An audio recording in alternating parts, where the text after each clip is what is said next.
Good morning, good afternoon, good evening, wherever you are in the world. My name is Jade, and this is The Interview.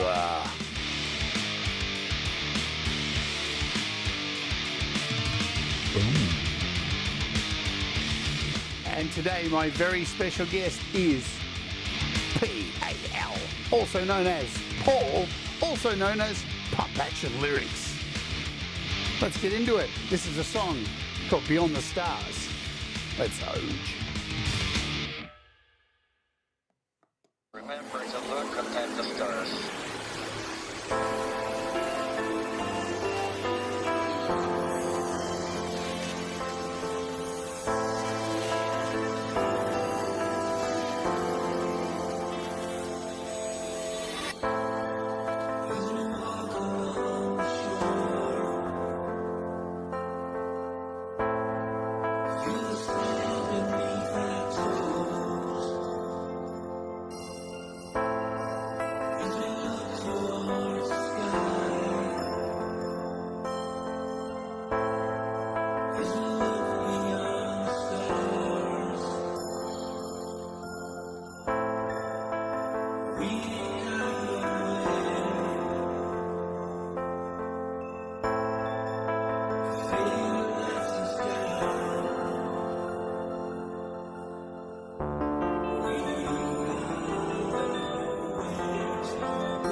Hello. Welcome to the show. My name is Jade, and this is the interview. Happens nearly almost every week. Depends on what's going on. Next week may be a break from the interview because I probably won't be online and moving house and moving to a brand new life and studio. And hopefully you'll be able to come along for the journey. And let me tell you how you can do that. Well, let's do this. Let's go ahead and do this. Kick it off at the bat here. I'm just going to do this right now. Let's do it.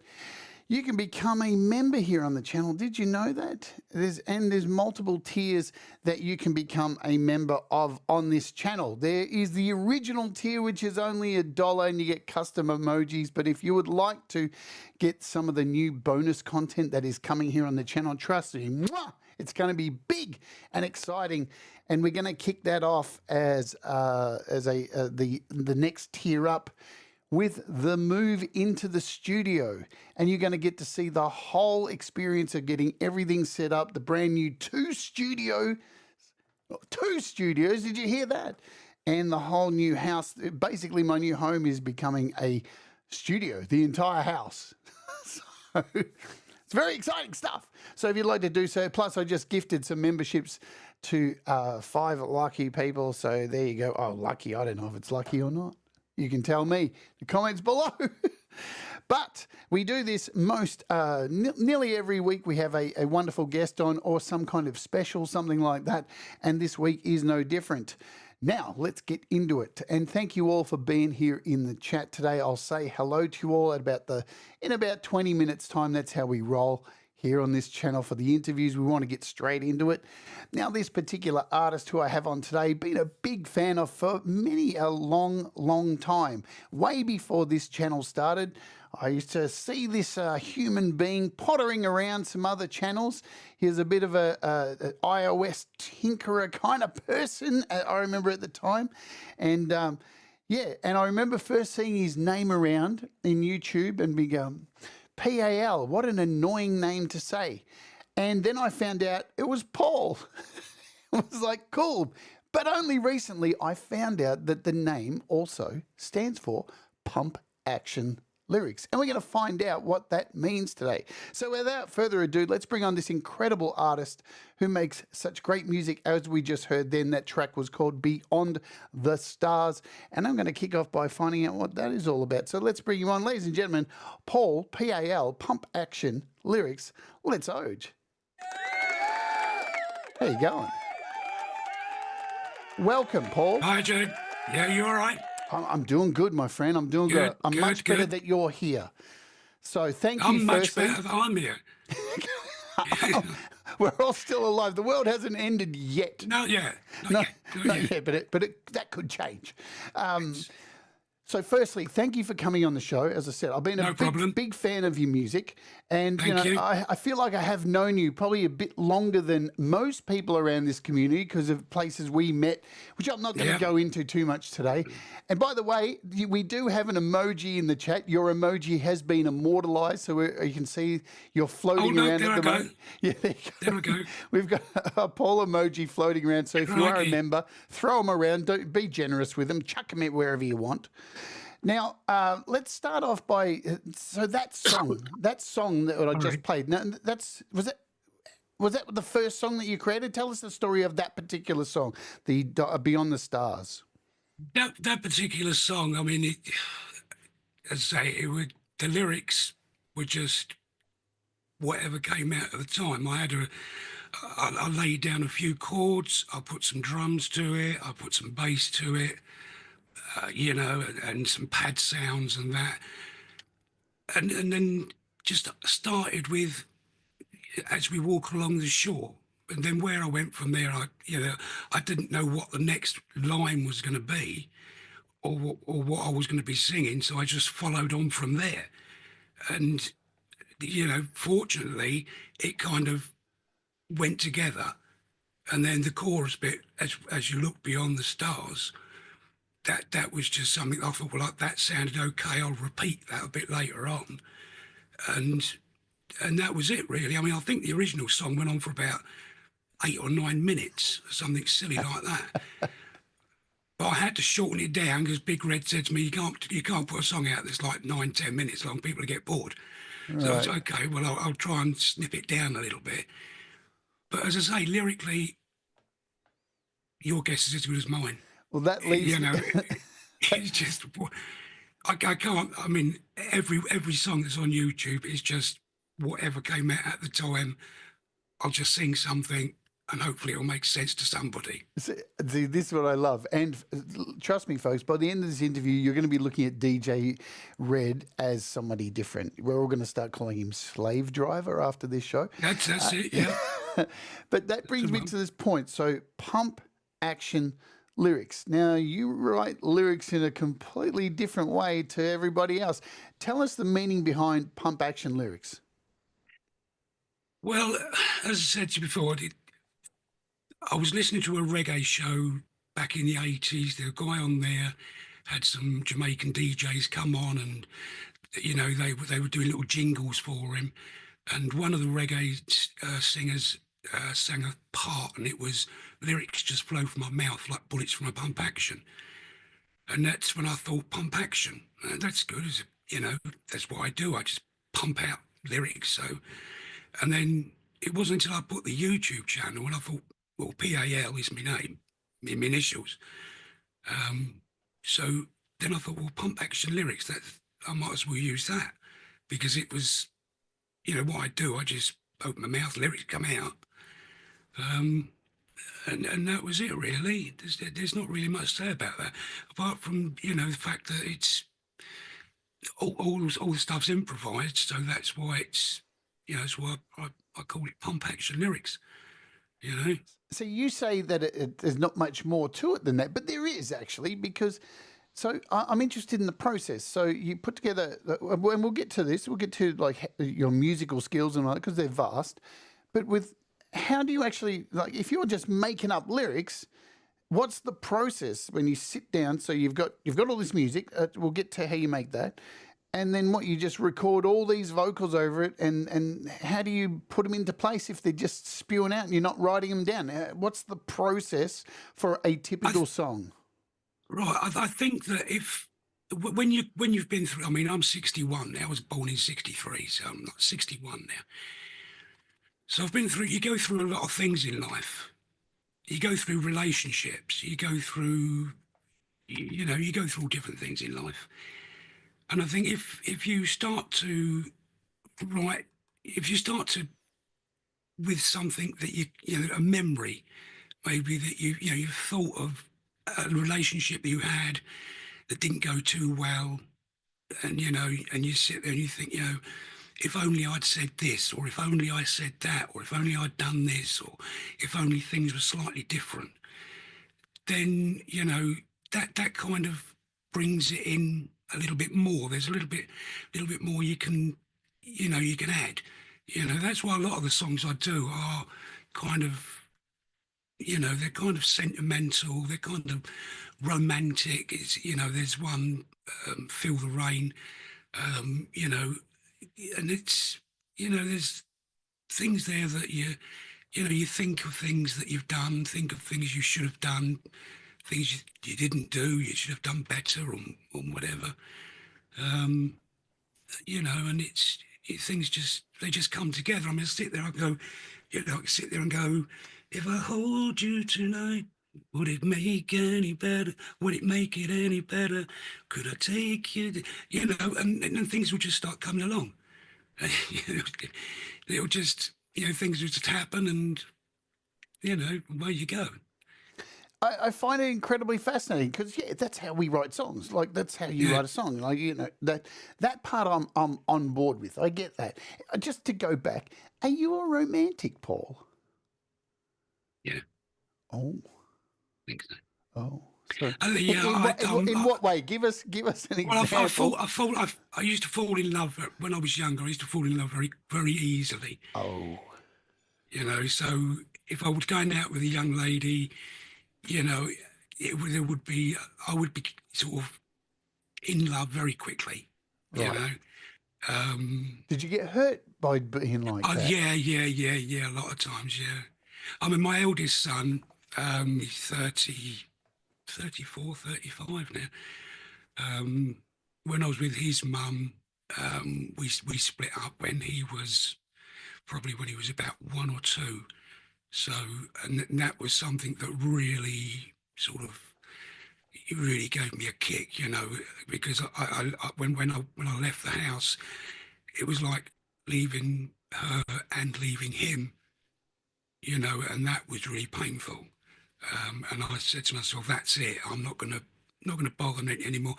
All the money I get, all the time I get, I'll just spend with my son. I bought him all the football kits he wanted, bought him all the PlayStation stuff, all everything he wanted. And I was on my own for must have been 10, 12 more years, until I met the missus who I'm with now. So, And I've been with her over 25 years. so DJ Big Red, being a sniper from the chat, like Oh, do we have to? he's going to be all day hopeless romantic, but does he remember birthdays and anniversaries? Who's that? What? Do I? Yeah, he's asking. Yeah. Do I? What do I remember? Yeah. I remember. Yeah, I remember. I remember the days. I mean, because we've been 25 years now, we're like, who gives a shit? It's 25 years gone by. And to be quite honest, she'll remember my birthday. She'll buy me little things and whatever if it's my birthday. And, when it's her birthday, I'll maybe cook her a meal or something and things like that. Valentine's Day, I'll buy her some flowers and things. Typical kind of thing, but. Because you come off in your music as a romantic. I think your music does come off as like that. Now, getting back to the way you write, because clearly, a lot of us do write like that. It's free thought, it's brainstorming ideas. But what I'm really interested in, before we get to the hard-hitting question that I hit everybody with at the start of the show, I like to mix things up. So the recording process, say, forget the song. We've got the song down. What do? Do you just virtually sit there and just sing over the top of this 9-minute song, and then just how do you organize it afterwards? What you've sung into it, what you've sung in. So obviously you don't write down the words. No. Well, the thing is, I mean, I've got a very small area here. What you see here is the door to the under the stairs. Right. Now, so if I reach my arm out like that, that's the wall. So I've got a very small space. I've got my keyboard here, which is then my monitor in front of me, and I've got things around, audio interface and things like. But it's all in that little small area. But getting back to how I organise the song, I mean. I don't know. It's just I'll sing something and it'll just say 9 minutes and that'll be it, and I'll listen to the whole 9 minutes, and and it would have stayed there. But recently, what I've been doing is all the tracks that I've done, I've got them from the iPad and I've put them into Cakewalk on the PC. Right. So by putting them into there, I can then take all the effects off of the iPad. Whatever effects I put on the iPad is taken off, so everything is plain. Everything is dry. That'll all go into Cakewalk on the PC, and from there, obviously, I've got a lot more. Not better, but a lot more. I don't know what the word is. The plugins, they're more in depth, if you like. I mean, there's things like compressors, like the LA2A compressor, and things like that, and all the native instruments, the Spitfire audio, and all that kind of IK multimedia, all that stuff on there. And that can bring out a lot more of the vocals, a lot more the drums. I mean, you get things like IK multimedia drums and Stephen Slate drums, and the quality of them, I feel, are a lot better than what's on the iPad. Although there are some great, I'm not putting the iPad down. The iPad has done me great. But once they go into Cakewalk, everything is then edited, cut down from 9 minutes to 4 or 5 minutes, so that it's a reasonable length for a song, rather than as DJ Big Red said, you know, you can't put a 10-minute song on YouTube and expect people to listen to it all the way through. But 4 minutes is, you know, your basic sort of time, isn't it, for a little ditty? Some people disagree. Metallica will probably disagree with you with the Well, 10-minute opuses. I think Jean-Michel Jarre probably Yeah. would, because Oxygen was like, God knows how long, wasn't it? Yeah, Autobahn was exactly. 20 minutes long. Yeah, I downloaded an album the other day that had one song on it and went for an hour and 20 minutes, and that was the whole album. So, and I sat there and listened to the whole thing. So, Yeah. it's fascinating that, and you know what you're saying about iOS and desktop, there definitely is a difference, but and I think what the reason is, you know, being on iOS myself, because I left desktop, even though I have it all, I have all desktop stuff. A lot of developers on desktop are scared to come across to iOS because like the App Store's a race to the bottom. It's so cheap on iOS that the porting their stuff over to iOS and taking the time, you're going to lose money. And iOS is still such a new market, even though it's been around for 10 years. The people are still, the iOS community still, when we do get a decent app from desktop, they still got to complain about it. And it's like, chill. We're such a small minority. Shut the fuck up and enjoy what you're given. That's my opinion. But let's get into the normal interview, and we'll come back to making music and lyrics and stuff, and then we'll play a song and say hi to everybody here. Paul, the hard-hitting question that everybody wants to know is, go for it. What does music mean to you? It means a lot. I mean, my dad back in the 60s used to play the piano. We had a piano in the back room. He used to play that, and he used to write music down on, you know, on proper music paper, music sheets or whatever they are. And he'd record what he'd done onto a reel-to-reel. Fortunately, I still have the reel-to-reel tapes that he'd done. So from, I suppose from late 60s, me and my brother used to play the piano when my dad wasn't there. My dad used to play harmonica as well. He won a harmonica from Larry Adler. I won a song contest for Larry Adler back in the late 60s. So music's always been in the family. I mean, I just love all music, whether it be, you know, ABBA, whether it be Frank Zappa. It don't matter. As long as I like it, I enjoy it, and I just enjoy creating music. You know, I love the process of, you know, putting a chord progression together. I love get the bass guitar out and put some bass to it, some, you know, normal guitar to it. You know, I just love music. Not really, you know, it's, if you like music, you like music. Some people don't like music, do they? Say, oh, I can't stand music, but it's weird. You know, but no, I mean, it's, you know, it's like that John Miles song, music, wasn't it? Was it? Music was my first love, and it will be my last. Oh, music of the future, music of the past. That's it, isn't it, really? It's one relationship I've constantly can have, and it doesn't ever fuck me over. No, that's right. I do love music for that. It doesn't talk back to me. Doesn't make me sleep on the couch. And you can manipulate it whichever way you want. Absolutely, and I'm not going to get any repercussions from it. I don't feel guilty about it. And, you know, it's a great place to, I think, music to vent how you're feeling. Because in today's world, everybody's so ready to vent how they're feeling in a tweet or a post, and it's like, you know what? Shut the fuck up. Go express it in a creative way. So because yelling into the wind doesn't always work, but music seems to get through to people. Yeah. Do you remember the music that was played in your household when you were growing up, Paul? And who were some of those artists? Right. Well, my mum and my dad used to play at Christmas time. The old record player would come out, the 78s would come out. It would be Dean Martin, Bing Crosby, Frank Sinatra, all that kind of stuff. A bit of Buddy Holly, which I absolutely love, Buddy Holly. What is it about Buddy Holly's music that you love? Oh, I don't know. It's just that just him, the way he sings, the melodies of it.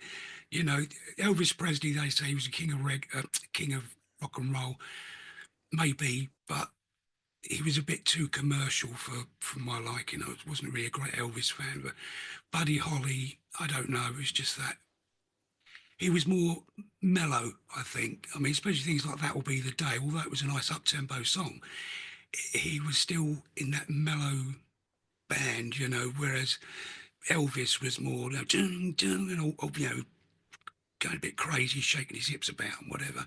Buddy Holly was just sitting down there with his Stratocaster going, you know, ding, ding, ding, ding, ding, you know. Ding, ding, ding, ding. I love the sounds we make. No, that was Adam Faith, wasn't it? What do you want if you don't want money? Do you think Elvis was? I read somebody say the other day on a forum that Elvis was a psyop. I don't know what he was. He was. They say They were saying that he was put into place to try and subvert women and make them all open their legs and be sexualized demons. And it's like, I think you're reading into it a little bit too much, buddy. Yeah, I don't know. They say he's still alive. There's some preacher somewhere that's got his guitar or something. Because heart disease wouldn't have killed him by now. No, all them burgers, that wouldn't have done nothing. No.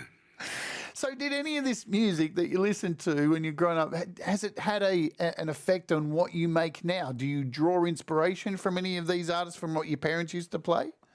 Well, saying that, I mean, my brothers, I've got two brothers. One's 70 something and the other's 3 years older than me. My brother, who's the eldest, who's 70, I think he's 71, I think now. He was in a local band when we used to live in London. I think he's still got his guitar, what he bought in '63. So he was sort of in a band.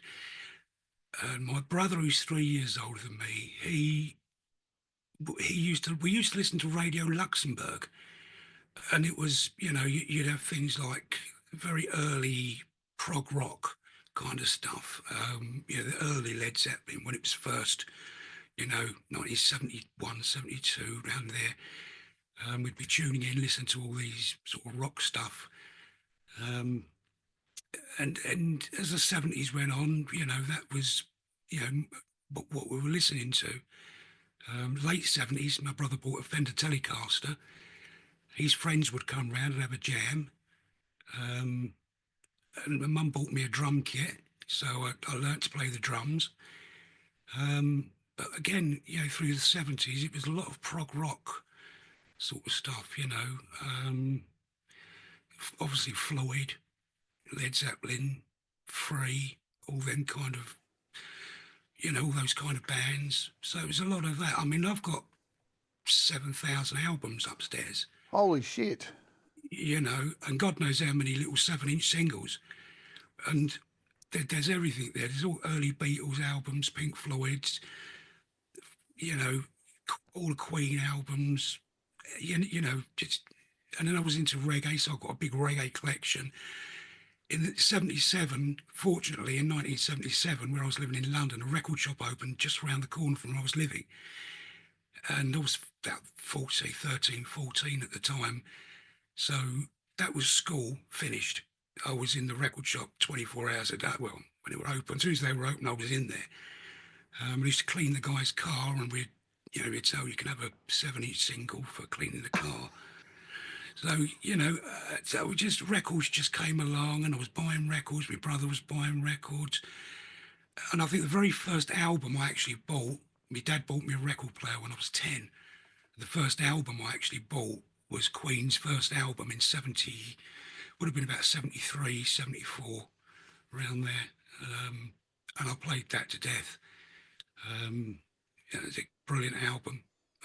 And that's where it started. And, you know, since then it's just grown and grown. You saved me even asking the question, because that's what I was going to ask next. I love it. It lets me kick back and enjoy your story. So Queen, first album that you purchased, was there one given to you before that or after that as a gift that you remember very well? Not really. I mean, all the records I used to get, all the vinyl I used to get was, from the record shop. Sure. I mean, we'd go out with the guy who owned the record shop in his car to the warehouse to actually go out and buy boxes of records, and he'd say, "Is there anything you want? Put it in the box, and when you get home, you can clean my car and you can have it." Or I used to collect picture discs as well, the records that came out with picture discs. So I've got loads of those, the shaped records and everything.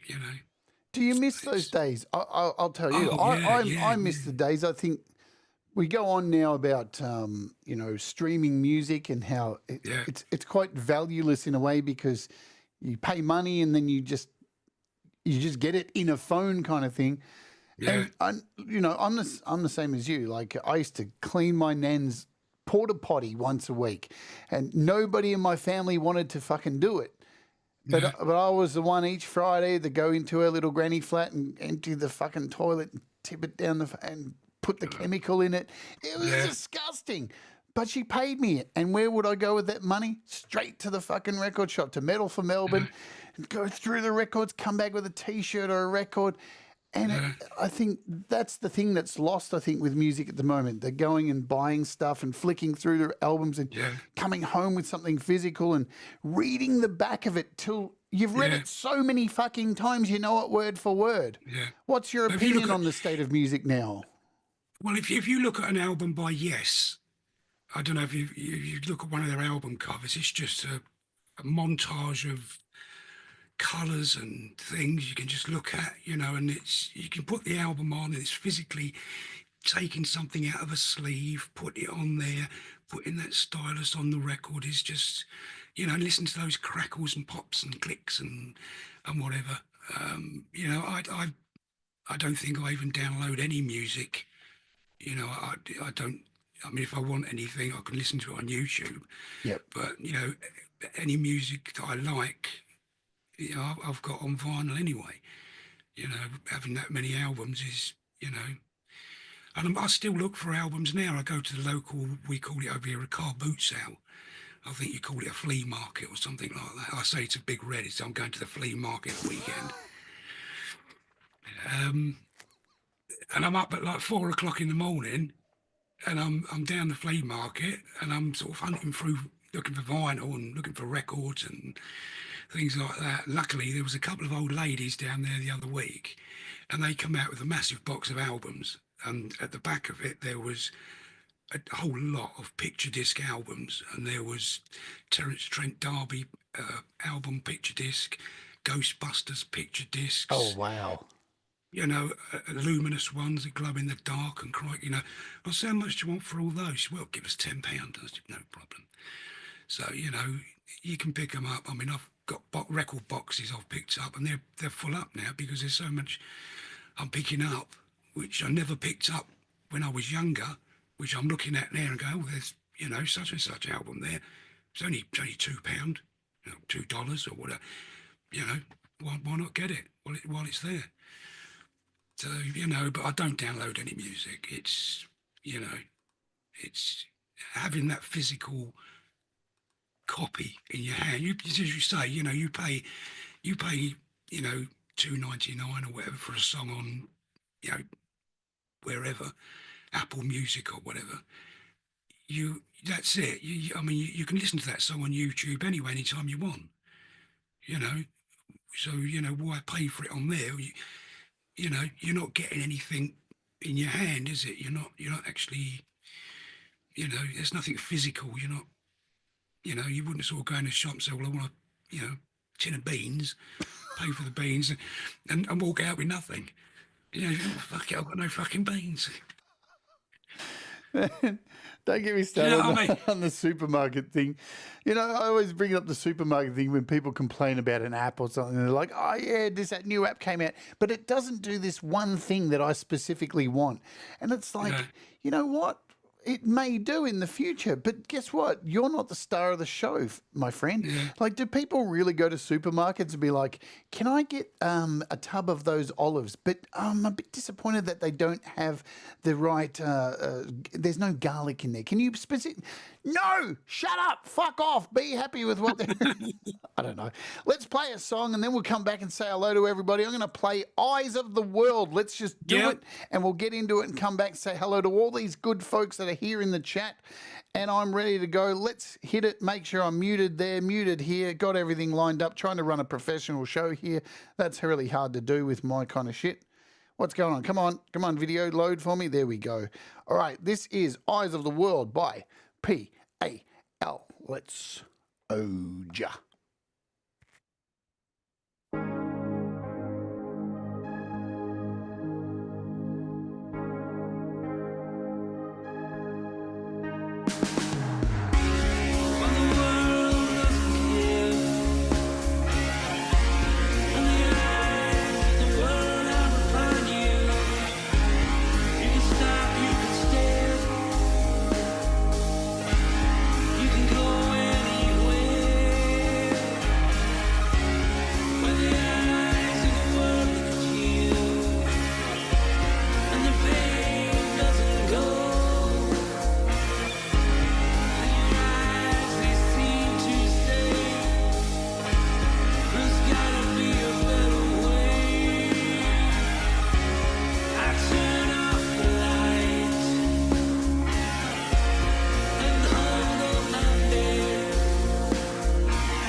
And welcome back, everybody. What a great song that was. Indeed, The Eyes of the World by our special guest today, Paul, P.A.L. I'm just going to call him Paul because that's his fucking name. You got Just it? call me Paul. Hey, you got it, folks. That's his name. There you go. What's it like being married to two people? Actually, your wife and DJ Big Red. I tried to ignore DJ Big Red, whereas I can't ignore my wife. I mean, he's a great guy. I mean, okay. You'll get me off. Don't start me off. If he's going to sit there and snipe in the audience, he's going to cop it.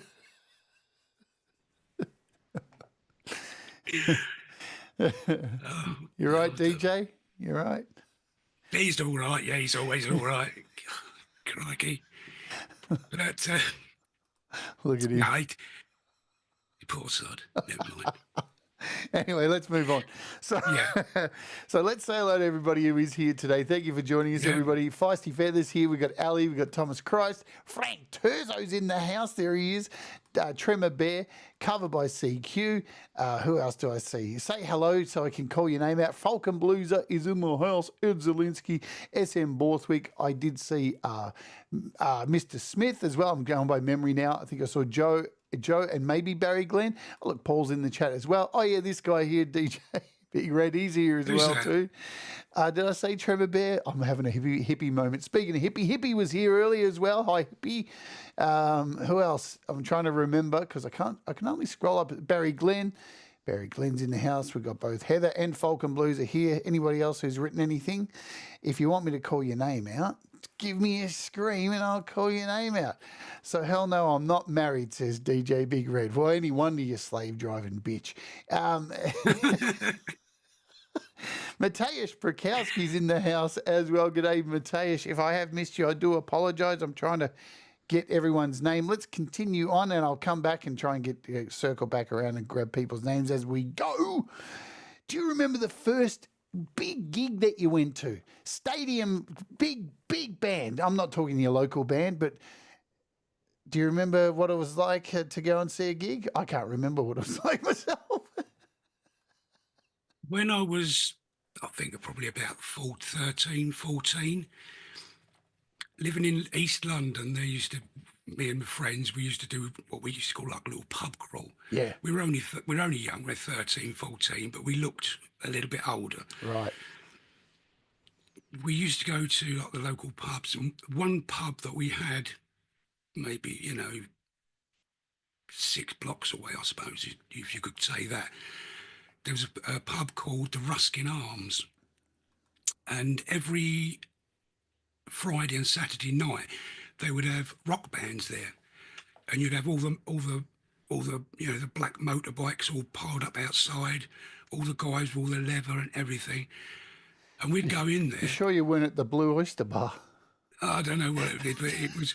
There was a lot of There was a lot of people there, all sort of sweaty and everything. That's why I asked. You sure it wasn't the Blue Oyster Bar? Sorry, I'm being silly. Continue. But we used to go in there, and we used to have a few drinks in there, and they had a live band. They have a lot of live bands in the back room section, and one of the bands that was there, say this would have been 76. Yeah, probably 76, 75, 76, around there. Or 77. One of the bands in there was Iron Maiden. Obviously, it was the very early Iron Maiden. There was other sort of support bands in there as well, but we'd go in there and everyone would be, giving it all that. It was good to see, And then we'd come out of that pub, half cut. Then we'd go into another pub, and there'd be some old guy on a karaoke machine singing some, Barry Manilow song or something. Sweet Caroline. Yeah, that's the one. And then we'd have a few drinks in there and think, fuck it, we'll go somewhere else. So we'd go down to the next pub, which was called the Cock. Hang on, what? It was called the Cock. That's what the pub was called. Wow. What did But they what did they serve in there, Paul? uh, uh, well, it was very salty. Um, Oh my lord!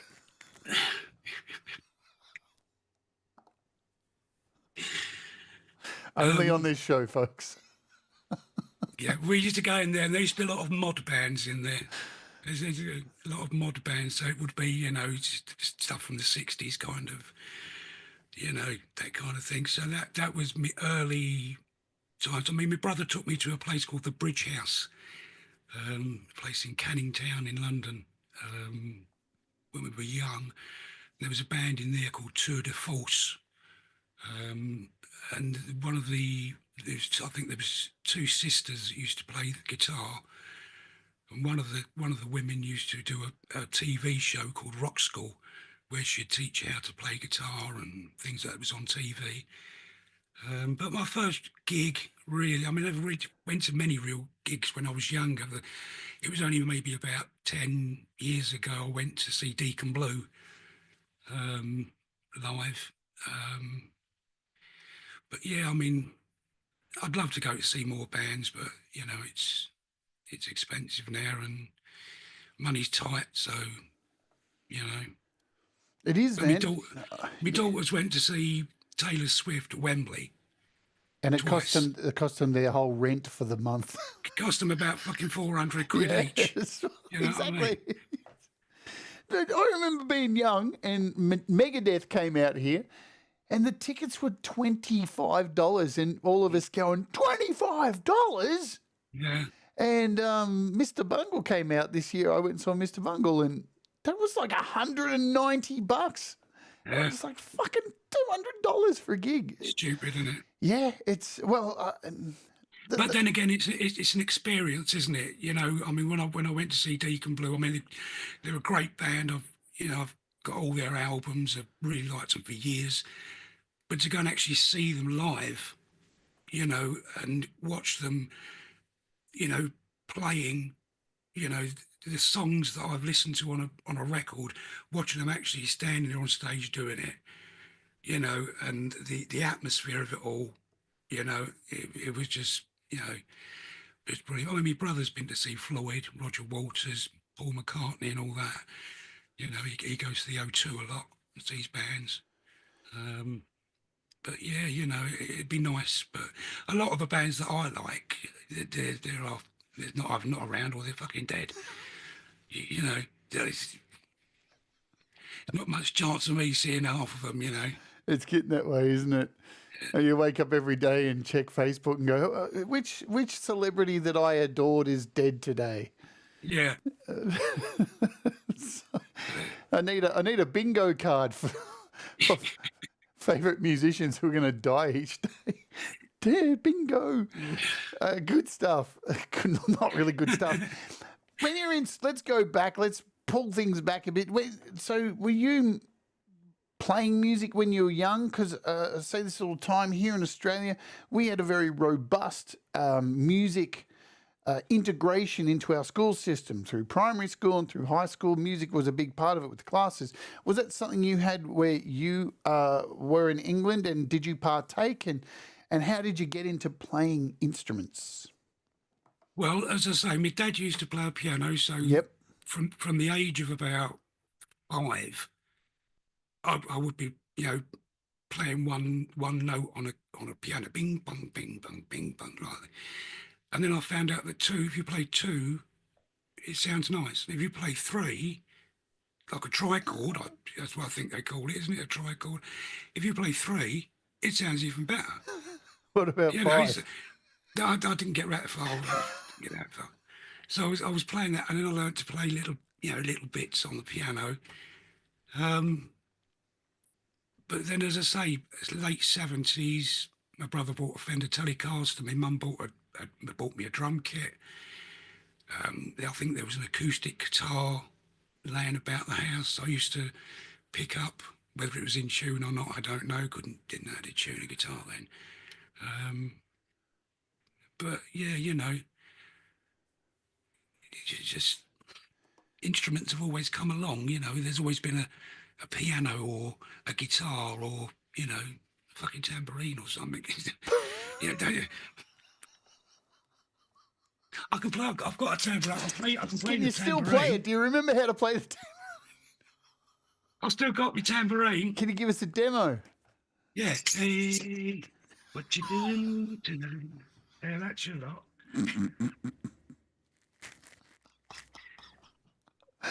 Oh man, I love this show so much. The places. Did you have to learn the recorder?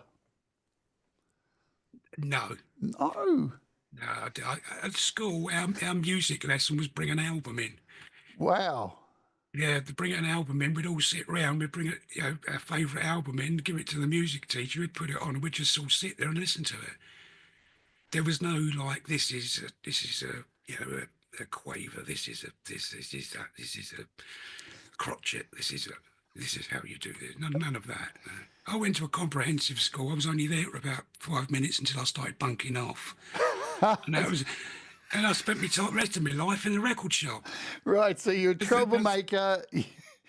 I wouldn't say that. Wouldn't say that. No, you weren't. Well, I would, but it's. Yeah, we better not go down that road. No, hang on. I told you at the start of the show, you give me a thread, I'm pulling it. Have you spent time in jail, Paul? No. Nothing like that. Nothing like that. No. But did you? I spent time in a police cell for a while. All right. Now we're getting somewhere. Do you want the story? Yeah. Of course I fucking do. It's a bit pathetic. I fucking want it. Right. When I was about 16, I was going to the Social Security office to sign on to get me money, make me gyro check. Me and my brother and my friend were walking down the street. And as we were walking down the street, I was in the middle. And I fell, my leg went down one of those concrete manhole covers that were on the pavement. Oh, what? And then there was like 3 of us like that walking along. And then all of a sudden there was me gone down. Like there was 2 of them walking. I was like, half down this manhole cover. So I picked it up, straightened it out, noticed that there was a chip on the corner, started pushing it down with my foot to make sure it was all steady. As soon as I'd done that, it tilted, fell down the hole, and at that instant, they must have been fucking watching, a police car, a plainclothes, it was just an old Vauxhall Cavalier or something, screeched up next to me. 2 guys got out and said, "We saw you do that, get down the hole and get it." So, all right, I got down the hole, got it, pulled it up, I had my coat off, chucked my coat on the floor. I said, "Now what?" He said, "Well, you're nicked." "Yeah, one of them." He said, I said, "Now what?" He said, "You're nicked, criminal damage." I said, "But it was already broken." "No, we saw you do that." Put me in the police car. I was down the cells for about, I don't know, about 6, 7 hours. My mum came down and sort of got me out. I went to court and it was conditional discharge. Wow. But that was back in 1980. That was. Yeah, that's a long time ago. But it's still on my record. Oh, really? Wow. Yeah, because a friend of mine, there's a bit of a story which I can't go into, but a friend of mine had to go to court and asked me if I would be like a witness as to, whatever. I said, "Yeah, no problem." Next thing, the police got in touch with me and said, "We can't take you as a witness because you've got a criminal record." I said, "What criminal record's that then?" She said, "In 1980, you had..." I said, "That was 1980. It wasn't my fault. I fell down a hole." So that was bollocks. Damn.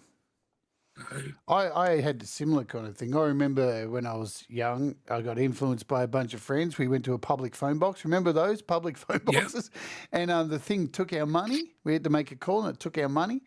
And so we all started kicking the phone box. And we're all laughing, kicking the phone box. Meanwhile, the whole time there was a police car parked to the side just watching us. And they came over and said, "G'day, you're in trouble."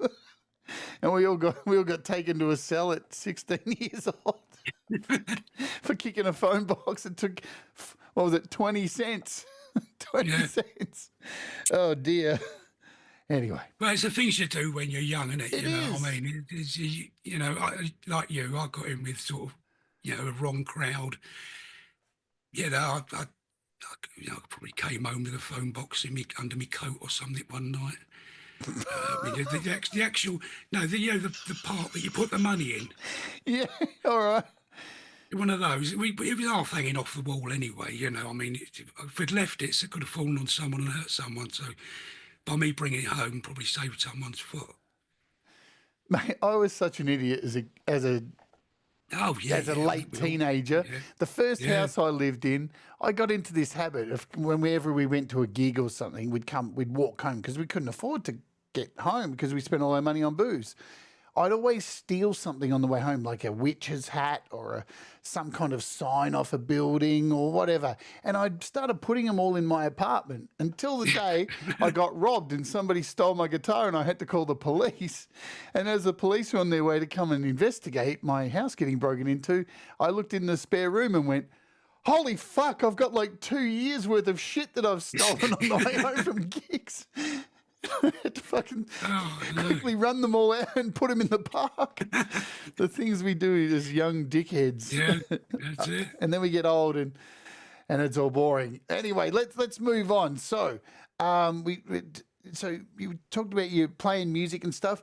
Were you in a band or anything when you were younger? When you were in school, anything like that? No, only, as I say, my brother, he had some of his friends come round. We used to jam in the front room of the house. I used to say he had a Fender Telecaster, which he bought brand new. I think it cost him about 400 £400 or something like that. He bought a big amp, which was like a big speaker with two speakers in it and a separate amp on top. And he would sort of, play that because he was very much into status quo. So he'd play that. I'd play the drums. It was only a bass drum, snare drum, a tom-tom, a crash cymbal, and a hi-hat. But his friends would come round, and they would sort of play along as well, and it'd make a noise, and it was good, So that was really only sort of band, if you like, that I was sort of, doing anything like that. But around Until, that time... Oh, sorry, go. Yeah, until the sort of the 80s came along, then synthesizers came along. I mean, my brother had a monophonic, I think it was a Gen SX1000 synth, a monophonic thing. He was doing a bit of, soft cell and Depeche Mode kind of sounds on it. And then, I think I got a big Yamaha workstation. I've done a lot of stuff on that. I've done some sort of vocal stuff as well, some singing, but it sounds fucking shit. No, it does, I mean, at the time it was just record it onto either a mini disc or record it onto a tape. There was no like, I've got my levels right, I've got my voices there, the music's there. It was just do something and sing a load of bollocks to it, which I still do. So, oh God. But I find it interesting that you've into music and surrounded by music from a young age, so you've got skills to do it. The 80s come along, synthesizers. You didn't have a drive to put out music and do anything around that time?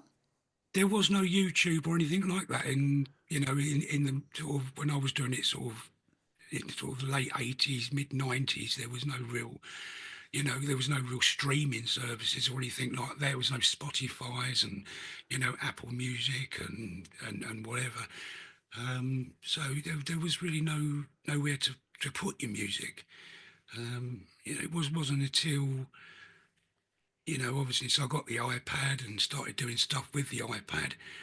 And then there was obviously YouTube, and then Spotify came along and all these other streaming services.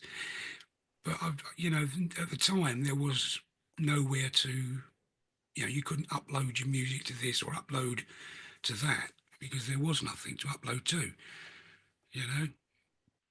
Yeah, sure. I'm on board. I'm with you. So let's play another track, and then we'll come back and run our ad, and we'll get into our second hour. Thank you all for being. I've seen a few new people come in, like Greg Hutto, Frank Terzo, Hugh Caldwell, the Mix Club. There's somebody else I've seen here as well too. Chris Lane Senior. I'm trying to keep my eye on the chat and. I say hello to all of them, but I can't because it's sort of like the iPad's up there. I'll do it in a minute. I'll put a little thing on in a minute. You can say it. You can say it here. I can give you the camera. There you go. Hello to everybody. Thomas, Frank, DJ Big Red 81. It's your show, mate. You do whatever the fuck you want. No, it's just like, the people that are on there, like Frank and, I don't know, I can't see. I'm trying to look on my iPad.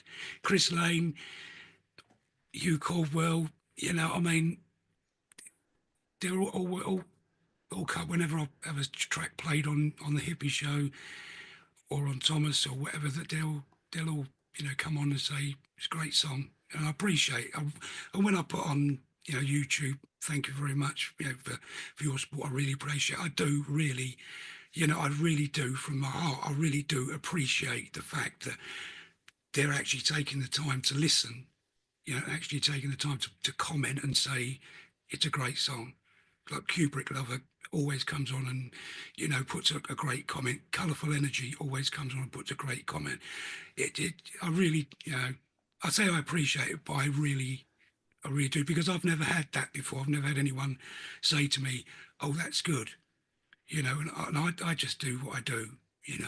I'm not doing it. I'm not there to say, this is a fantastic song, this is a masterpiece or anything like that.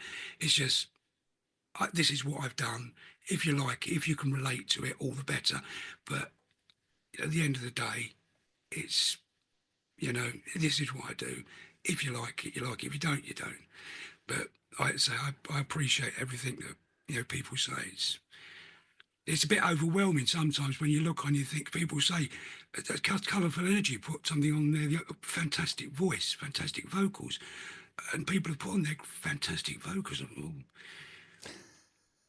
Really? I mean, it's like when you listen back to yourself. Do you know what I mean? Yeah, I hear you. You record yourself on a tape talking, and then you play that tape back and hear yourself. You think, fuck me, is that me talking? And sometimes I've done tracks and I thought, I don't know if I like that. And I've sent it to Big Red. He said, "You're your worst critic." He said, but we all are. We all are. If put it out there, if you get one like, it's something. If you get one comment, at least you've got something. If you don't get nothing, then give up. Look, it's a perfect segue I'm going to do right now, because let's do it. Let's do it the way I was going to. This next track is by P.A.L, P.A.L, and it's called Hero. Some would say this song is fantastic. Others would say it's a masterpiece. You're going to hear it right now. Let's Oge. Look at you, you're walking around like you're some kind of hero. Look at me, I'm sleepy, I don't know where to go. Watch all the girls look at you when you walk past the window. Walking around like you're some kind of hero.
walking round telling you it's 20 below. You're walking round like you're some kind of hero. Look at you, you're walking round like you're some kind of hero.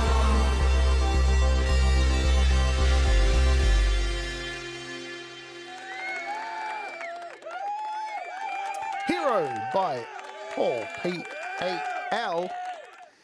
Interesting thing. Let's talk about vocals because you actually have had some issues with vocals.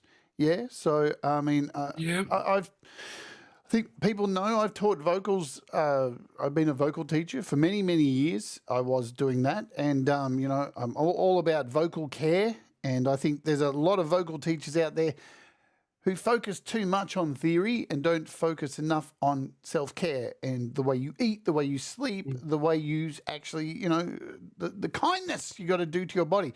What came up with your singing and tell us about how you overcome it and the whole story of what had went down.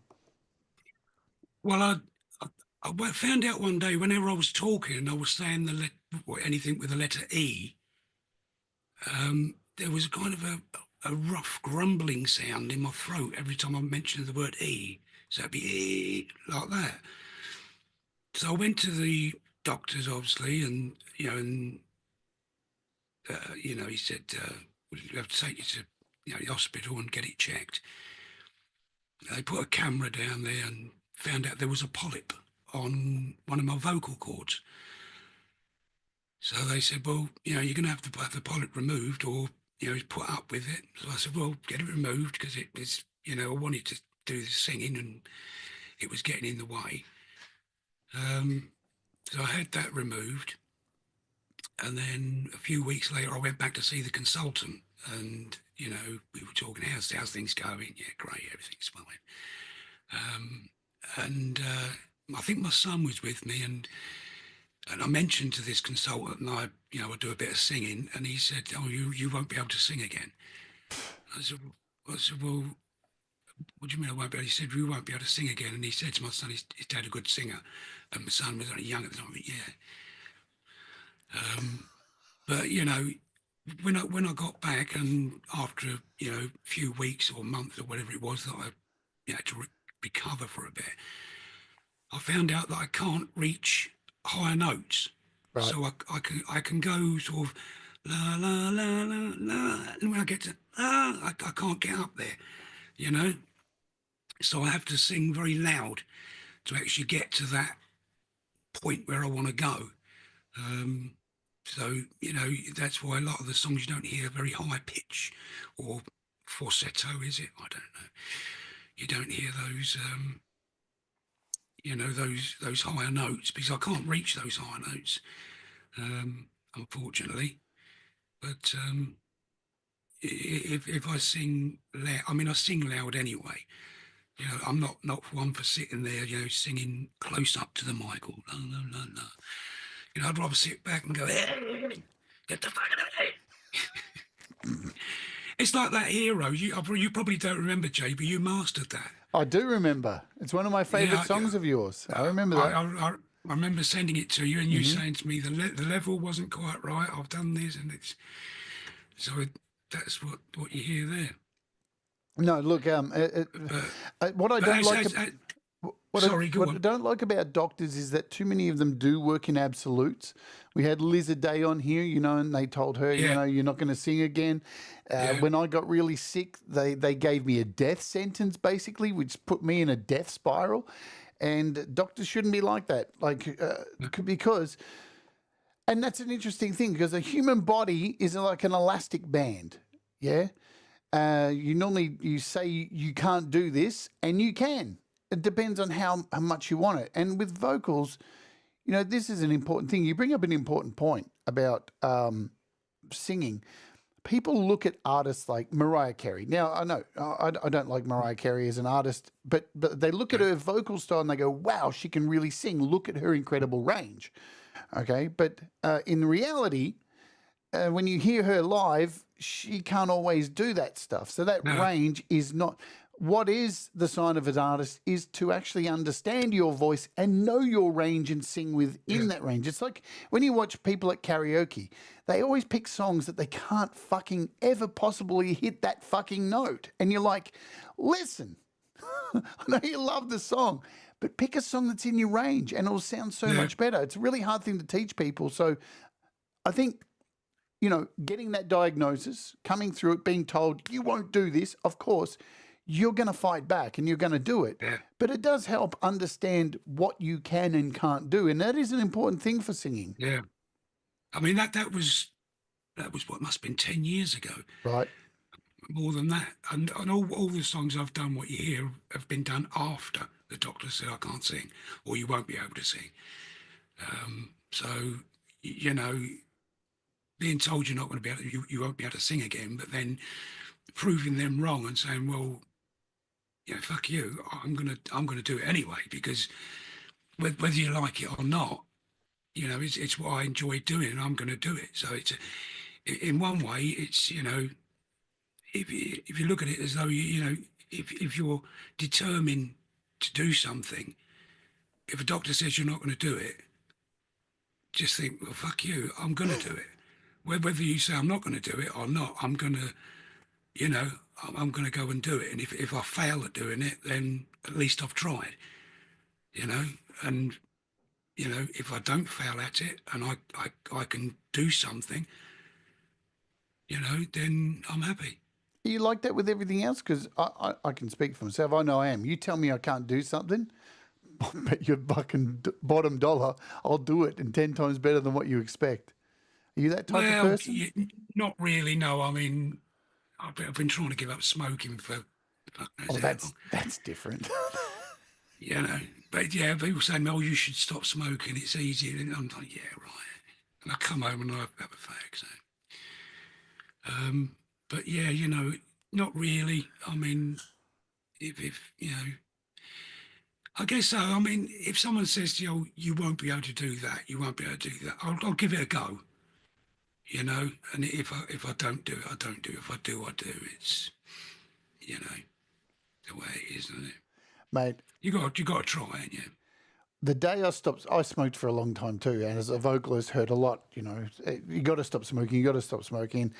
You know, when you're a rock and roll star in your own mind, you're like, bullshit, I can smoke, I can do everything. But the day I did stop smoking and moved on to these, what are we, 1, 2, 3, 4, 6 years ago? I've still been smoking a vape. Man, just so much better. So much better. I smell better. And I think I got an octave back.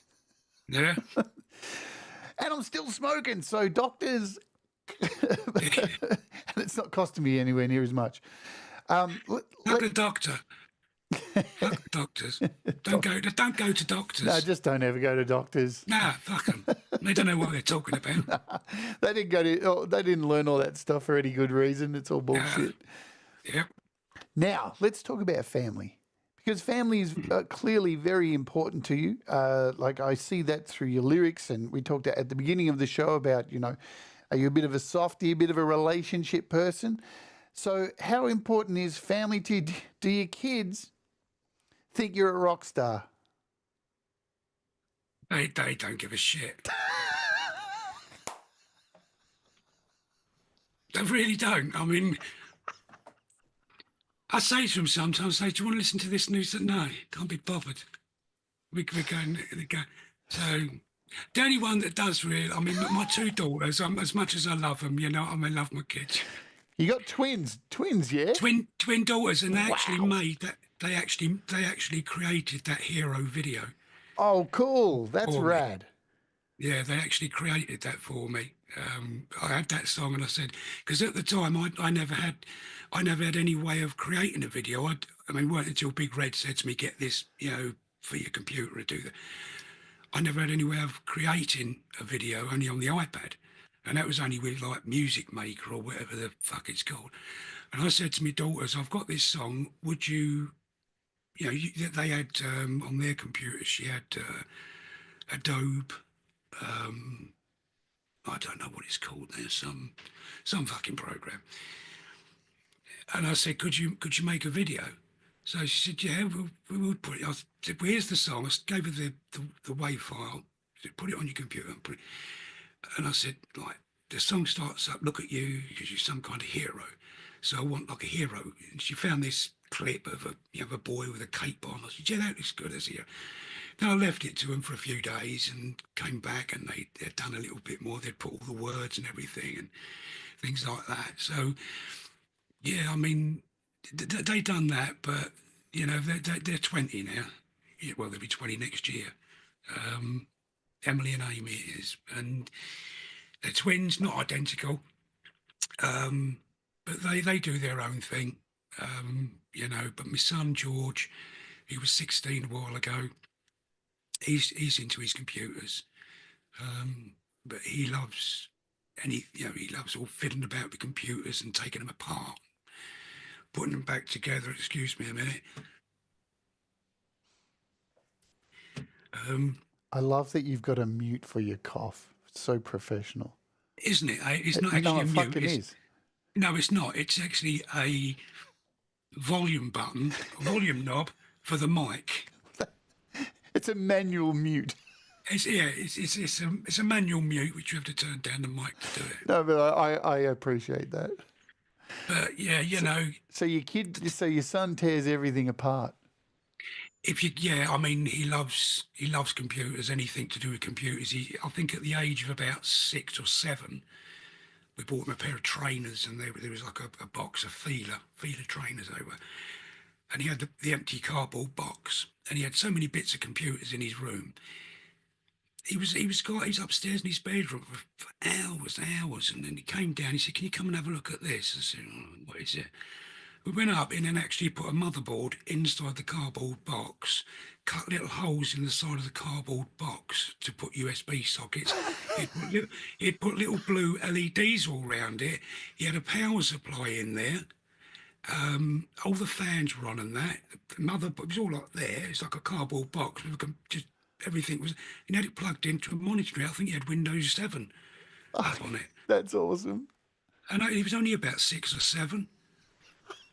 He's 16 now, he's stripping things down. He's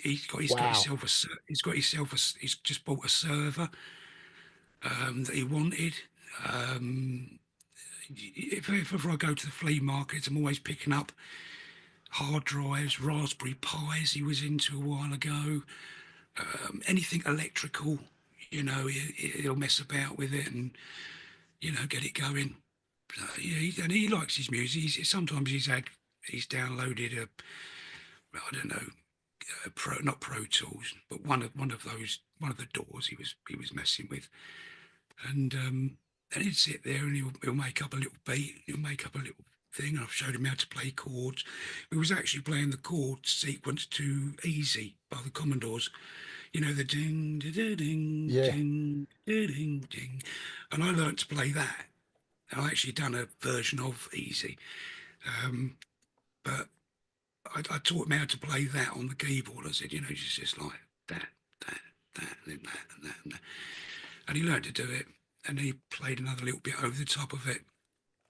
And we were both singing there, sitting there singing, easy like Sunday morning.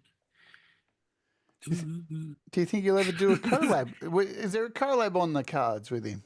No, I said to him, would you do a bit of singing? But I don't think he would. I'd like to him. I mean, my daughter did a little while back. She done a little bit on a thing for me, but it was only about a minute long. It wasn't really much. But I'd like him to come down and sort of. I mean, I give him the headphones. So I've got a track I've done. What's it called? Live Again. It's not out yet, but I've got the video waiting to come out. But I give him the headphones the other day. I said, listen to that. He said, that's really good. Your voice is really good on that bit there. I said, well, why don't you sort of, no, I don't want to do that. But it'd be nice for him to come along and, make up some words or write some words down, and we can do something. I might sort of try and get him to do it. I mean, he's only 16, so his voice could probably be better than mine. And it's just a matter of making sure that he hits the right note, keeps his voice in that root note kind of thing. And I've tried to tell him that, if you play that note there, you can play those notes all around that one note. So, play that note, you can play all those notes. So and I'm still learning myself, still learning as I go, Aren't we all? I mean, I'm not a great, keyboard player. I can only play by ear. I can't read music. So I just, if it sounds nice to me, then I'll use those chords if it sounds nice. Well, And then I'll put that down. I'll pick the bass guitar up and I'll get the bass to it, and then I'll put the lead guitar to it and do that, like a bit of tambourine on it or something, and away we go. There's no real, this is what I'm going to do. This has got to be there. I don't want it too clinical, if you know what I mean. Yeah. I'd rather it be, this is what I do. This is how it goes. Let's let it flow. And it works for me that way. Speaking of music, let's play another track. This is Feel the Rain. Yeah, it's a nice track. I do like, out of all, as I said to Big Red, I don't like my songs, but there was something about this one. I even last night, I think when I was in bed, I put the little ear Apple plug things in, and I listened to it. And I don't want to say it. I love the way it sounded, because I don't want to seem, big-headed or whatever. That's wank. No. But it is one of them songs that I do. There is something there that's sort of, gets me going. It is a beautiful song. Let's hear it. Let's go. This is Feel the Rain by P.A.L. It's Oj.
just a beautiful song, absolutely stunning song. Now, folks, what we do here on the interview now, we run this little goal thing. If you'd like to hear an extra track, I normally ask for an extra track from our artist now. And if you'd like to hear that, if we get 5 super chats, let the artist know and we'll play an extra, we'll play an extra track. Now, I've written a complaint to YouTube because for some reason when we run these goals, it doesn't take super stickers, which sucks. So they have to be actually super chats for them to count. But even if it doesn't reach, I'll just count it anyway because that's me. But thank you, Tremor Bear, for doing so. And Thomas Christ, thank you so much. You've got about 12 minutes. I run it for 15 minutes. It's just something we do now. You get an extra track. And it lets the artist know that you love them. You know what I'm saying? All right. I want to know, because we were talking about your family. And I want to know what your wife thinks about the music, because these are such beautiful songs. And I was going to say, does she like them? Well, when I'd done, look, don't start laughing. When Big Red done Beyond the Stars, she said that she was like really proud of what I'd done. I think we was all sitting watching the TV a while ago. It was like me and my daughters, and that we were sitting in the lounge, and I put YouTube on the TV, and I was going through the songs. But I mean, she doesn't. I mean, I think she does like them, but she doesn't actually say, oh, I like that one. That's really nice. That's a great song, or anything like that. I mean, I've played songs to her before. I've sort of put them on YouTube, and I've said, "What do you think of this?" She said, "Yeah, it's good." But that's it. Sorry. Fuck it. It's just good. I mean, that's fine. She doesn't say get back into your broom closet. She doesn't say get back to fucking work, you slacker. Not like some people. He knows who I'm talking about. Thank you, Tremor, for shooting through another one, and Robbie Stingle. Thank you so much. Oh man, let's talk about that dude. Now, when I first came across you here on YouTube, as I said at the start of the show, you're making music. You were iOS. You're in the iOS sphere, if that's a word, and I hadn't really heard much of your music. I had heard a bit actually, but I met you through another YouTube channel, and so you were making music there, but then you've got to this point now where you've moved across to PC. Look, I'm a big believer in use what makes you happy. I'm not a fundamentalist when it comes to like PC or desktop. I fucking can't stand that shit. It's such needless energy to waste. But how did you come across DJ Big Red, and how did that whole relationship start with him pushing you really hard and producing music videos and mastering? So tell us a little bit about your relationship with DJ Big Red. Well, as I used to, talking of the iPad, and I used to use the iPad a lot, but I've got stem cell deficiency in my eyes. So looking at an iPad with, what it's like. I've got a 10.5 inch Pro iPad. Trying to look at, if you've got something like, a synth open, you've got to get your finger on that, that, and your fingers, or you've got to use a pencil, and everything was so small. That's why I transferred over to a PC, because with that bigger screen, everything was better. But getting back to how I met DJ Big Red was, as I say, there was a live, I was skipping through YouTube one night, and I came across this live YouTube thing where they were doing a song contest, and I put in the chat, how do I get my song on here or something? I can't quite remember. And then, as I say, DJ Big Red came along, and he said, if you join the Discord group, and he sent a link, there's a section on there where you can put your tracks up, and there's a feedback section so people can give you feedback. So I said, okay, fine. So I joined this Discord group. started putting some tracks on there. I started getting a little bit of feedback. Yeah, this is okay. It's a great song. Voice is good. Music's good. And I put Beyond the Stars, put that on there. And DJ Big Red said, I'll do something for you. And I didn't know what, first of all, what he was going to do. But it was, we kept chatting on this Discord group for a month or so. We was, chatting away. And about a month later or so, he came back and he said, I've done a video for you, for your song. Right. And he sent me this video, Beyond the Stars. And I got my son. I said, look, this guy's in Canada. He's just done this video for me. Look, so we both watched it together. And it was like, fucking amazing, that someone would go out of their way, to do that for me was just like incredible, like, it's just amazing, and I'm eternally grateful to him. He knows that. But that's how we got chatting, and that was 2 years ago. We still chat on the Discord now. We still call each other, this, that, and the other. He calls me a slacker. I send him a track, and we have basically, it's a good friendship. We have a laugh. It's apart from the music, we even go on. We have a chat and we have a laugh about things. So it's and we still talk now. He just sent me a message now. If I look on my phone, I bet I've got something from him. I've got a message from Russ.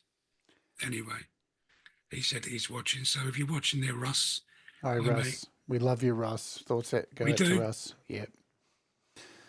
Yeah, I've got a message on there from. It says the word slacker is in it, so I'll read it later.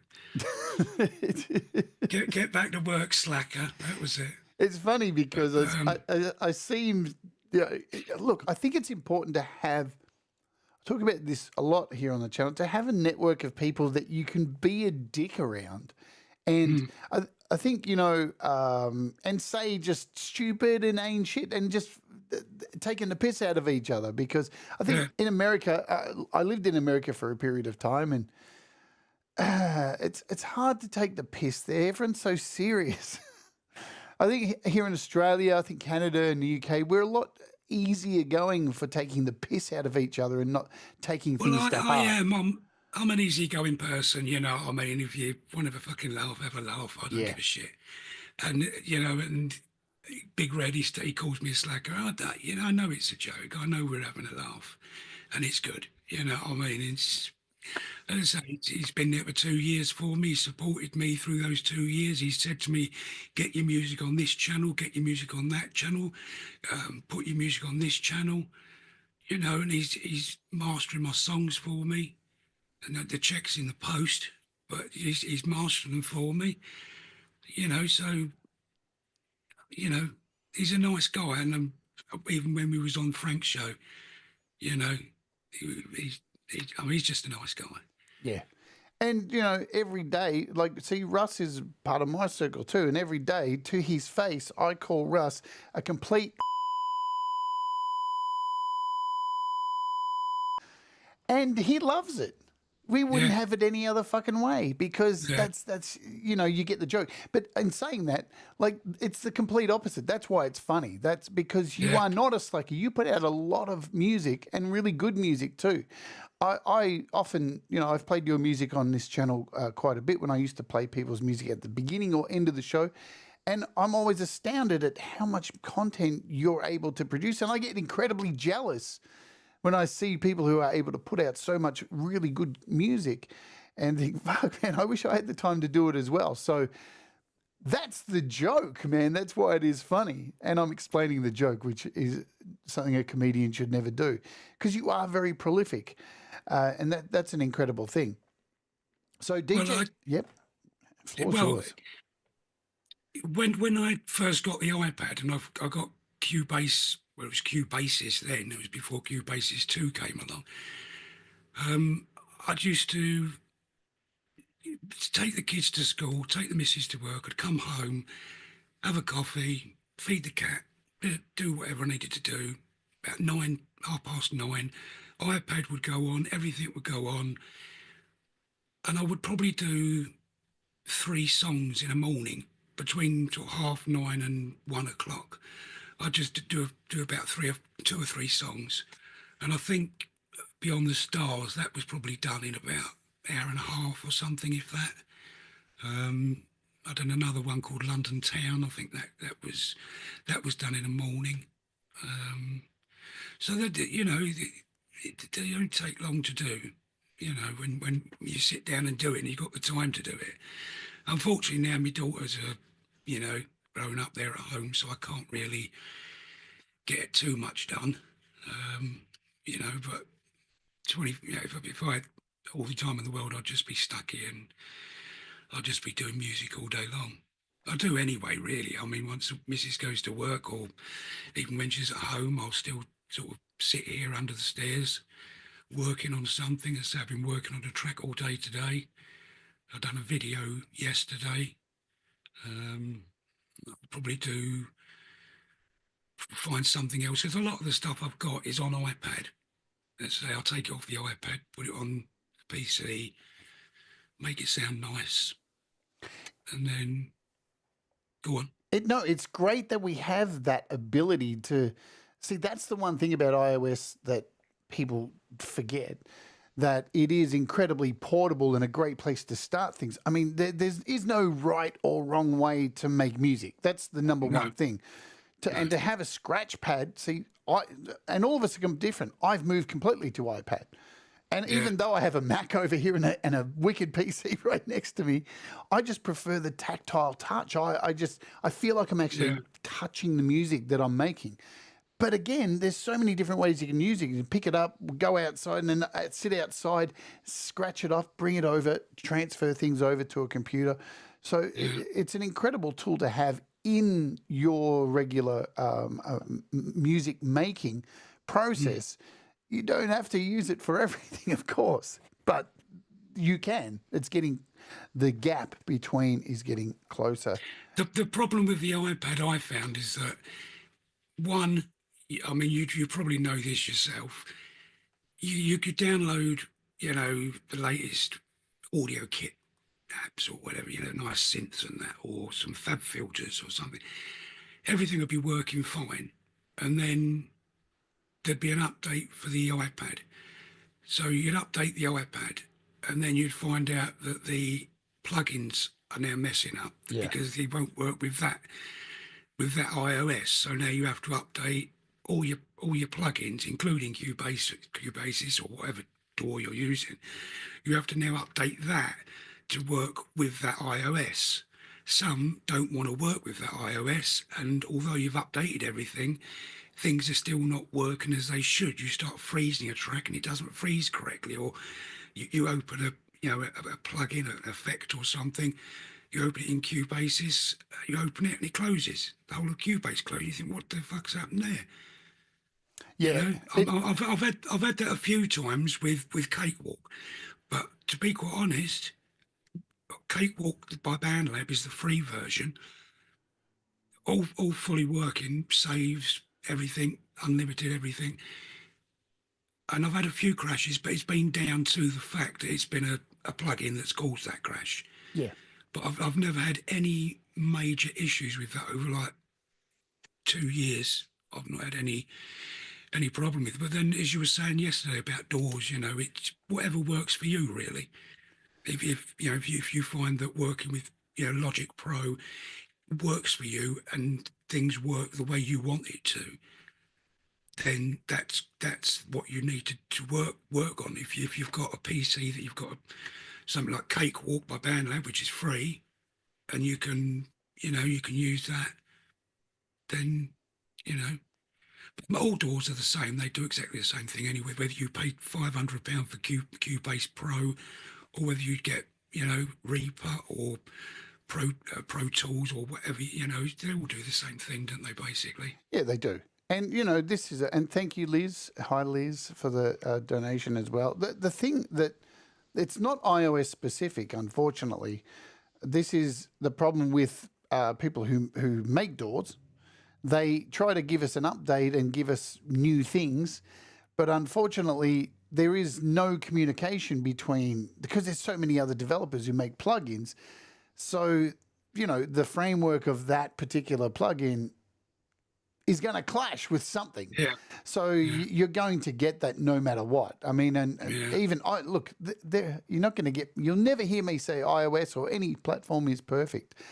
There's problems everywhere you look, and the amazing thing is, for all this technology that we have, it's quite astounding what we can do now from home. It's nuts. When you were young, Paul, did you envisage that we would? You know, you'd be able to sit here and tap on a piece of glass to like make music. Like No. it's I outstanding. mean, but back in, it was probably early 90s, I had an Atari ST. It was actually an ST. It was the top of the range. It was an Atari 4160 STE, which was the 4 megabyte version. Yes. And I had a 30 megabyte Atari mega file, which was like it was like a thing like that. It was about that thick. And I think it must have just been a disk inside or something, but it was quite quick to load stuff. And I think I had Cubase on that. Can't think what the other one was called. I had another DAW, but they weren't DAWs as such. They were just MIDI. You know, it control a MIDI keyboard or whatever. That's how Cubase started. Yeah. Yeah, so you'd have to have a MIDI keyboard with sounds on the keyboard, like a little Yamaha. I mean, I think I had a Yamaha PSS 780 or something like that. And it was just MIDI in, MIDI out to the Atari. And then each channel, you'd have to say channel 1 on there, channel 1 on the keyboard, record what you need, channel 2 on the keyboard. And then you've only got 16 tracks anyway, because you were 16 MIDI tracks, haven't you? So, but that was my recording then. I haven't got nothing that I'd done then, but that's how it sort of really all started, with sort of working on a screen kind of thing. Our timer has run out, and you people, and I hate saying you people. For those of you who donated, you have earned an extra song. So thank you very much. We're going to give you that extra song right now, and then we're going to bring this sucker home for today. Let's do this. This is Burning from the Inside. You ready to oge? I'm ready to oge. Let's do it right now. Boom.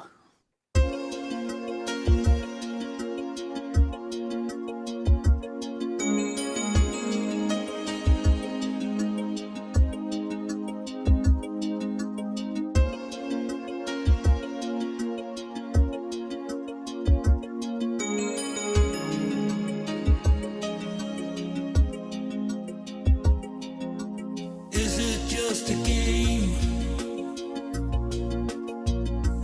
Is it something new?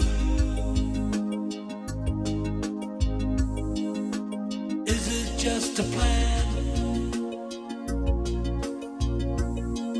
for me to get to you?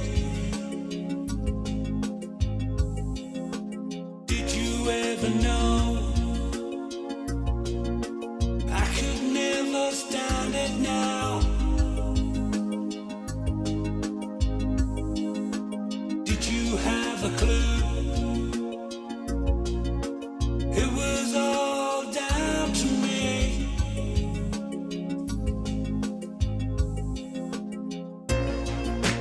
I could feel your loving burning me. I can feel your love burning me.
Burning from the inside by our special guest today, P.A.L, Paul. Thank you guys for sending through a collection of donations to get that extra track out.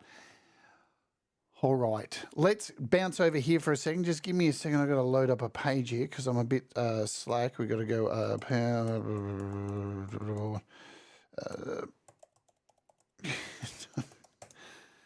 Jesus, be more prepared. So let's ode over here. Your music is available here on Bandcamp. And we have, it looks like, so we've got an EP. This is the Starr's EP with 5 tracks on here. And the other one is Giving Up on Me. So this is just a single. My question to you, so folks, if you want to go and support Paul by this way, links are all in the description to YouTube, Facebook, and Bandcamp. My question to you is, are people going to be able to get any of this music on streaming services at some point? Well, I found it quite sort of time-consuming to actually upload it, type a load of stuff about it when the songs are already on YouTube anyway. You know, and as I said to you before, you know, if you're going to put something on streaming services already on a YouTube channel, you can just go to the YouTube channel and watch it and listen to it and watch a video while you're listening to it. You know, I mean, you can download it or whatever if you've got the, you know, the YouTube subscription crap or anything like that. You can download the, there's fucking shit in it. You can download don't get me going, Jay. You can download it, can't you? You know what I mean? No, dude, I'm old school. You know you what? can download it. I've seen it on YouTube. I've seen it on YouTube. You've got a thing. It says fucking down. It says fucking work. download. That's work I have to do. I don't want to do work. Here's the deal.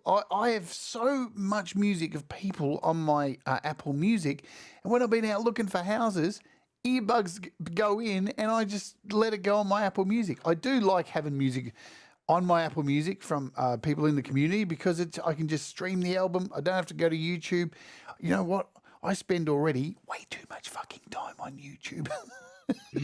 It's just a question. I'm being selfish. I'd like to have your music on Apple Music and listen to it.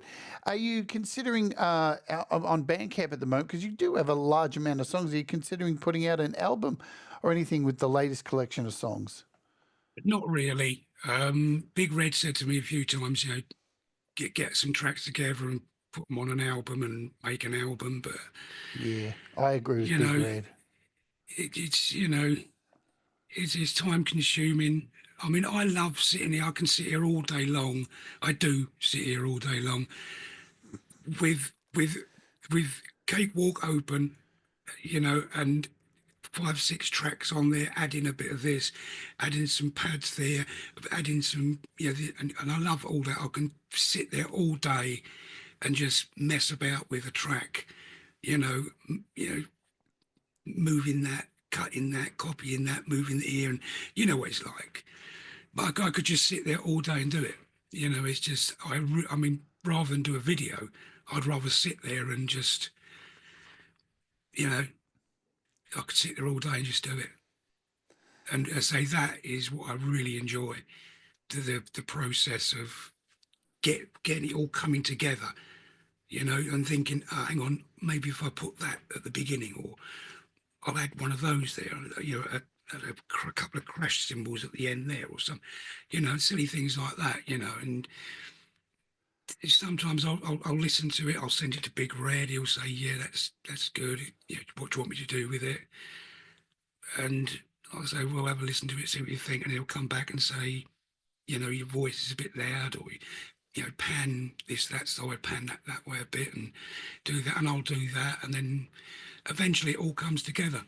But you know, I enjoy the process of making it, you know, come together. Yeah, it's like that Burning from the Inside, all those drums when they came in. You know, that wasn't planned, but it came along as, you know, as I thought, well, that part there, I can stop, that drums can come in there.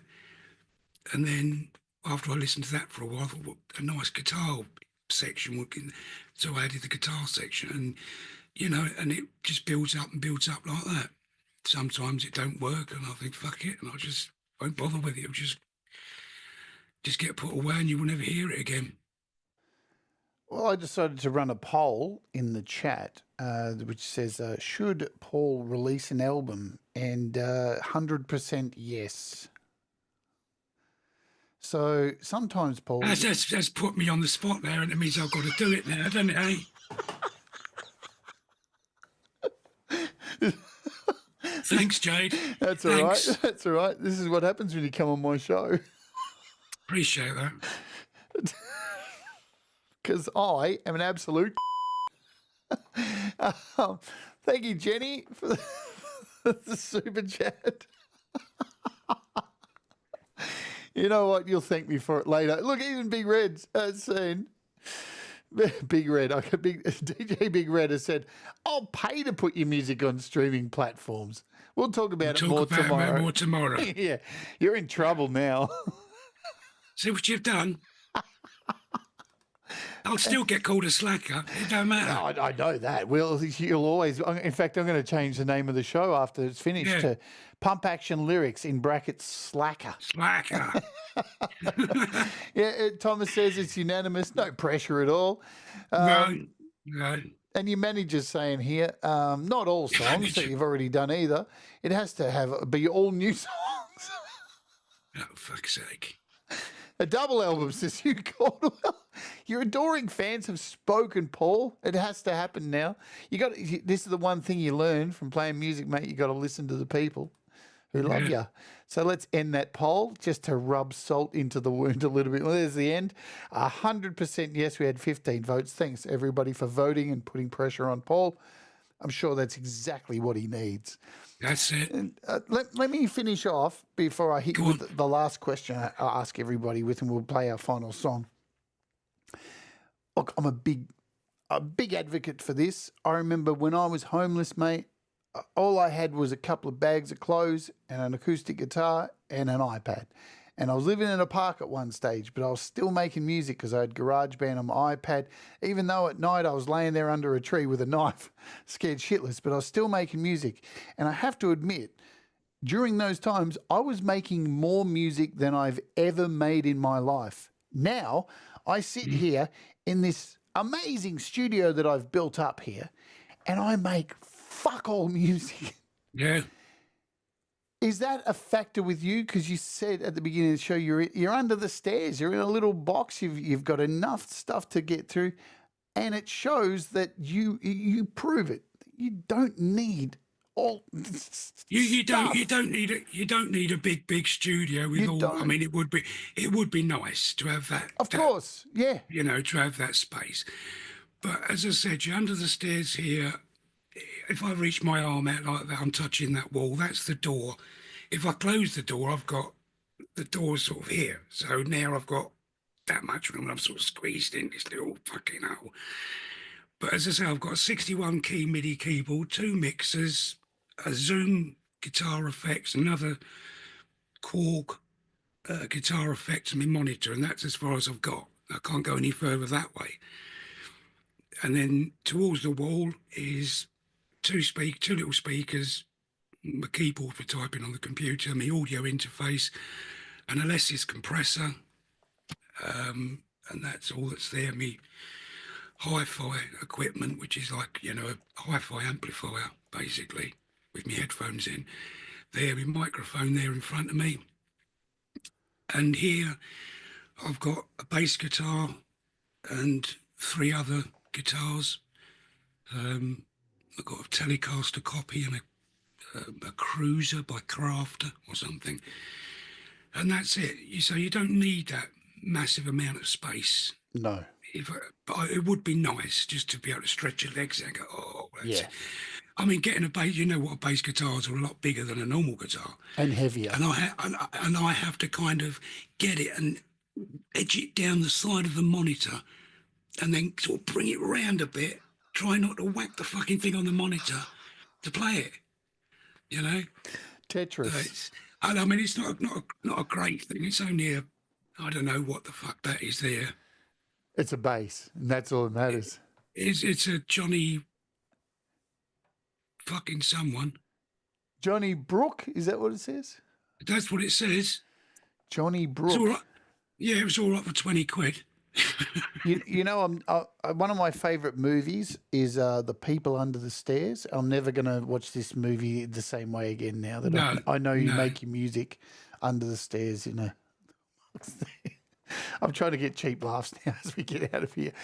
But we got to move on and get out of here. I'm going to hit you up with the last question I hit everybody up with. Yeah, go for it. If you were giving advice to somebody starting out making music or whatever it is, when would be the best time for them to start, Paul? I'd say about 10 o'clock in the morning. It'd be a good time. So you got the rest of the fucking day to do something, didn't you? Yeah. But Depends on where you are in the world. well, 10 o'clock in the morning's 10 o'clock in the morning, isn't it? Really? Yeah, it is. Yeah. What do you mean, age-wise? That's what you mean, isn't it? Open to interpretation. Yeah. Well, start as young as possible, really. Just start playing on a keyboard or something, getting used to hearing, getting used to how notes go together, and things like that. Just fuck about on a keyboard for a couple of hours, you'll soon get used to it. There we go. That's it. I need to put that in quotes. Just fuck around on a keyboard to get used to it. That's it. All right. I want to thank you for coming on the show You're welcome. having a laugh and talking about your music and your experiences. It's I love this. This is one of the parts of this, what I do here on the channel, that really always makes me happy. I look forward to this day every week because I get to have a laugh, let my hair down and hang out with somebody who's talented. And so... Well, you say talented, really. Oh, for God's sake. All the links are in the description, my friends. I want to thank everybody who's been here today and hung out with us and had a laugh with us. Thank you all. Thank you, DJ Big Red. Keep pushing him. We want an album Thanks. now. Yeah. It's been set. An album's coming. It'll be out soon, and I'll let you know when it's out. And what else do I have to say? Oh, what else? I need to let people know next week there may not be an interview because I'll be moving, and who knows, I might not be here for a week. It all depends on how fast I can get my internet connected at the new studio/house. I want to let folks know as well. Oh, God, I've updated on my iPad last night. Everything's different in the Photos app. What's going on? So what's coming up here on the channel this week? The opening hour will be Ben Folds. I'm doing a bunch of Ben Folds songs because I love Ben Folds. Many people probably don't even know Ben Folds, but he's an awesome artist. I'm going to be singing that this week. It's a big weekend. Thomas Christ normally opens. Me, Pete Johns, Brad Example, and then over to G-May. It's always a big weekend of music happening. Thank you all for being here. Thanks to those who donated as well. I love you much. Sorry, I've got to click on this. Starts at 10 so it can be done by 12 and head to the Cock Club. The Cock Club. Oh, good. We've had some laughs. We've got to find out a bit more about Paul today. I hope you had a good time. We are going to close today. So just so you know how the songs are chosen, I reach out to the artist, ask them to send me a selection of songs, and then before the show, I say, what would you like to open with and what would you like to close with? And Paul has selected to close with today a track called Remember Me. Why have you chosen this track, Paul, to close the show? Because you asked me to. Well, you said, what track do you want? I don't know. No, I mean, it's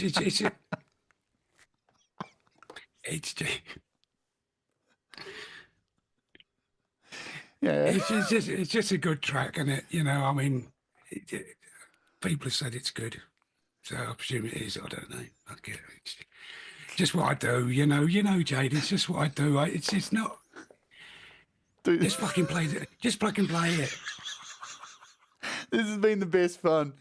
I love how Just play it. I love how these interviews we start off, and by the end it's just a car crash every week. All right, so all right, let's play it. Well, if you can play it, it's called Remember Me. So when you play it now, you can remember me, can't you? Of course, we'll remember you. We look forward to your brand new album coming out soon. So keep your eyes open, everybody. We want to whatever. Stay on the line, mate. I get to say goodbye to you. Yeah. Let's do it. Remember, Thanks, folks. everybody. Thank you. I say it at the end of every Thank show. you, Jade. Do the things that make you happy, folks. Mistakes make you better. We'll all rise together. Stay awake. And let's oge.